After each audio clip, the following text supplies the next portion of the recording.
ሰላም የኪ ሃውሲንግ ቤተሰቦች እንዴት ናችሁ?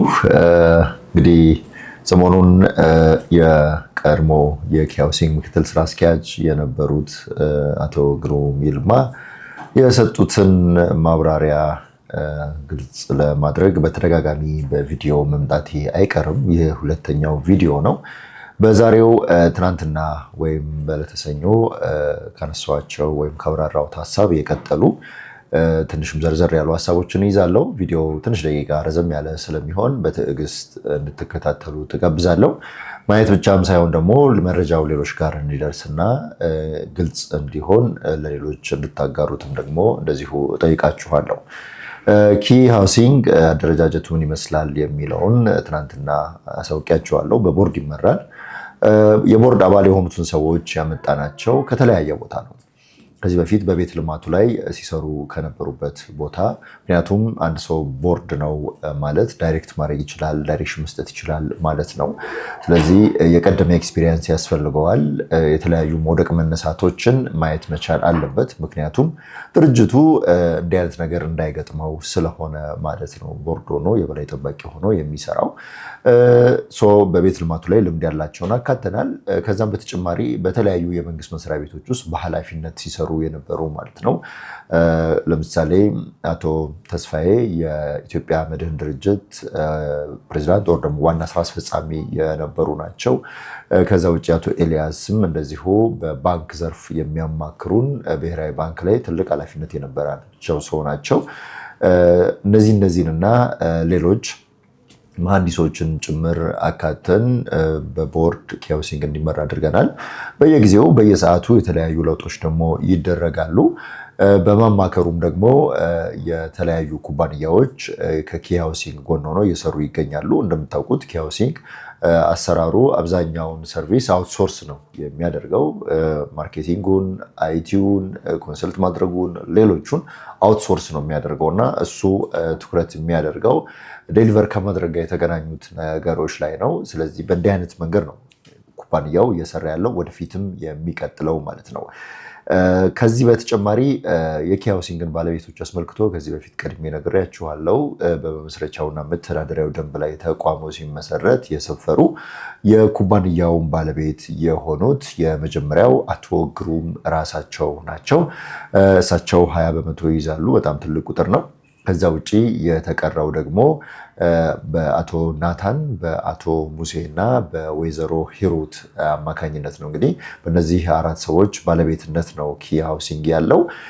ከዛ በተጨማሪ በዋና ስራ አስፈጻሚነት ወይም ስራ አስኪያጅነት እየሰራች የምትገኘው ወይዘሮ ሰላም ግርማ ነች።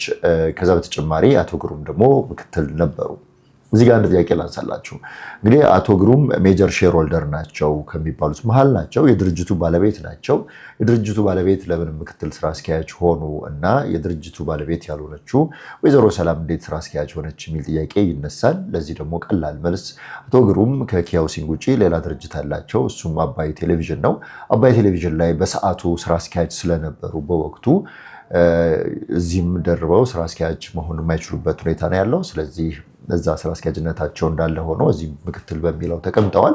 ምክትል ይሆኑ እንጂ በዋናነት እናንተም እንደምታውቁት በሮል ደረጃ የስራ አስኪያጅን ሮል ወስደው ነበረ ስራዎችን ሲያስኬዱ ኩባንያውን እዚህም ያደረሱት እሳቸው እየመሩ ነው። እንግዲህ ኪ አሁን ላለበት ቁመና የበቃው በአቶ ግሩም አመራርነት እና በሌሎቹም በጋራ በመሆን ነው። በዛ ምክንያት እንግዲህ ምክትል ስራ አስኪያጅ መሆን ችለዋል። ከዛ በተጨማሪ አሁንም አቶ ግሩም ኩባንያው ሲያተርፍ የትርፉ ተካፋይ የዚህ ድርጅት ባለቤት ናቸው። እሳቸው በደንብ እንዳረጋገጡት ማለት ነው። ከአመራርነት ግን ለቀዋል። እዚህ ጋር አንድ ነገር ላንሳላችሁ። መልቀቅ ያን ያክል ትልቅ ጉዳይ አይደለም፣ ወደፊትም አይሆንም።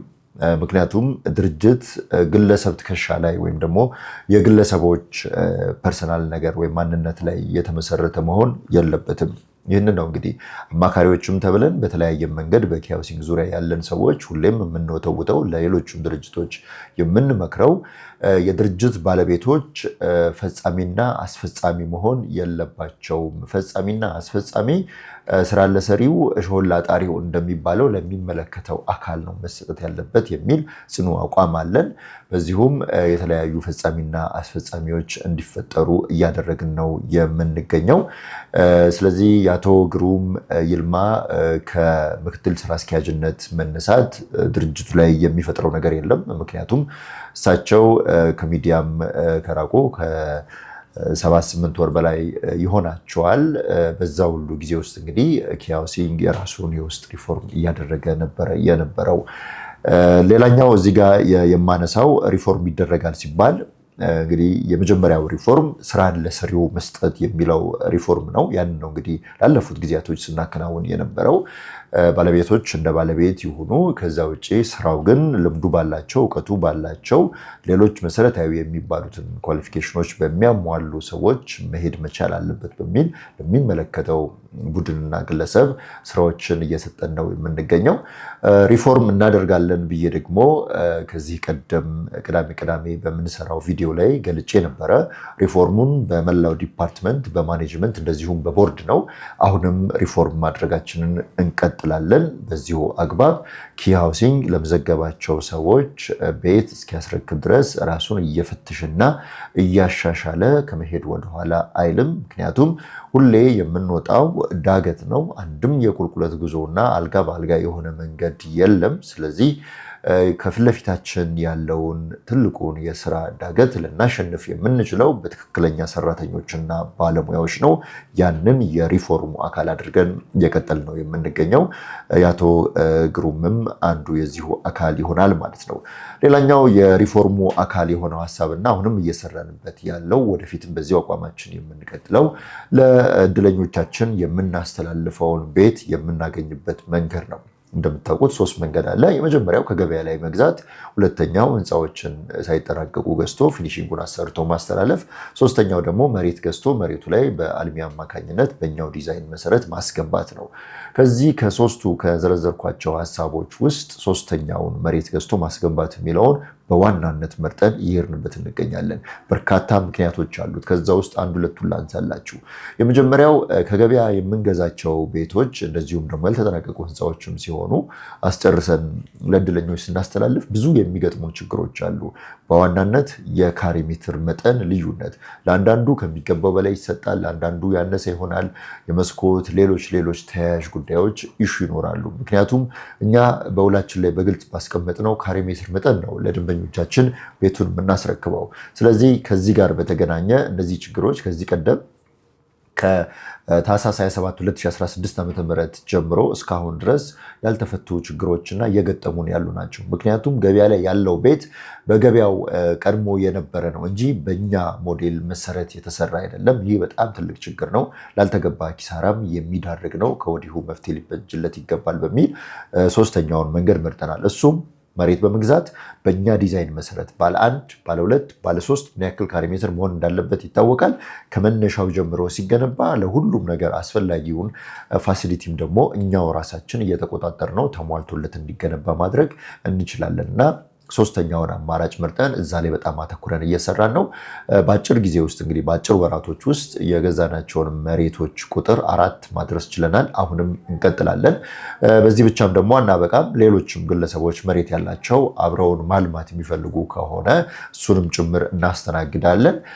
ስናስገነባም እንግዲህ ያው በሌላው አማራጭ የምንሄድ የነጋዴ ሲሳይ ነበረ የምንሆነው። በዚህኛው ግን ስንሄድ አትኮስት በሚባል ወይም ደግሞ ቤቱ በሚፈጀው የግንባታ ዋጋ ነው ለእድለኞች ቤቱ የምናስተላልፈው። ያ ነው ሞዴሉንም ቪዚብል የሚያደርገው ማለት ነው። ይሄኛው የሪፎርሙ አካል ነው። በዚሁ መሰረት ኪያ ሃውሲንግ ትኩረቱን መሬቶችን እየገዛ ቤቶችን በፍጥነት እያስገነባ ለእድለኞች ማስተላለፉን ይቀጥላል። ቤት የማስመረት ስራም አለብን። ለዚህም ጠንካራ ቡድን እየተዋቀረ ነው በሪፎርሙ መሰረት ማለት ነው። ከዛ ውጪ በግንባታ ዙሪያ ማንደራደርባቸው መሰረታዊ የሆኑ ጉዳዮች አሉ። እነዚህ ጉዳዮች ናቸው በሚል ከዚህ ቀደምም በልምድ በገጠሙን ከዚህ በፊትም በነበሩት አልሚዎች ያየናቸውን ክፍተቶች ለይተን በቀጣይ መፈጠር የለበትም በሚል እንግዲህ በዚሁ አግባብ እየሄድን ነው። አሁንም አስፈላጊውን ሁሉ ከግንባታ ጋር በተገናኘ ከማድረግ ወደኋላ አንልም። ሌላኛው የአፈጻጸም ነው። እንግዲህ ድርጅት ነው የሚባለው የራሱን ፕሮሲጀሮች መከተል ሲችል እና የራሱ የአፈጻጸም መንገድ ሲኖረው ነው። ያ አፈጻጸም ፍጹም ከግለሰብ ፍላጎት የጸዳ ከማንኛውም ሰው የተለየ ኢንተረስት ነፃ የሆነ መሆን መቻል አለበት። ስለዚህ በዚሁ አግባብ አስፈላጊውን የአፈጻጸም ሂደት የምንከተል ይሆናል። ኪ ሃውሲንግ ፋይናንስ ሶሉሽን በግለሰቦች ትከሻ ላይ ያለ ድርጅት አይደለም፣ በፍጹም ሊሆንም አይችልም። እናንተም የኪ ተመዝጋቢ የሆናችሁ አሁንም እየተመዘገባችሁ ያላችሁ ወደፊትም የምትመዘገቡት የምትስተናገዱት በውላችሁ መሰረት ነው። ውላችሁ ውስጥ ያለው ነገር ሁለት ነው። የመጀመሪያው መብታችሁ፣ ቀጥሎ ግዴታ። በተመሳሳይ ለኪ ሃውሲንግም እንደዚሁ መብትና ግዴታ። መብቱን የሚጠይቅ ሰው ግዴታውን ባይ ዲፎልት ይወጣል ብለን እናምናለን። ወይም ግዴታውን የተወጣ መብቱን የመጠየቅ ሙሉ መብት ይኖረዋል ማለት ነው። ስለዚህ ከውሉ ውጪ ምንም አይነት ለውጥ ምንም አይነት አካሄድ ሊኖረን አይችልም አይኖረንምም። ኪ ሃውሲንግም ከዚሁ መንገድ ለሰከንድ እንኳን ዝንፍ አይልም። ይህንኑ ይዞ የሚቀጥል ይሆናል።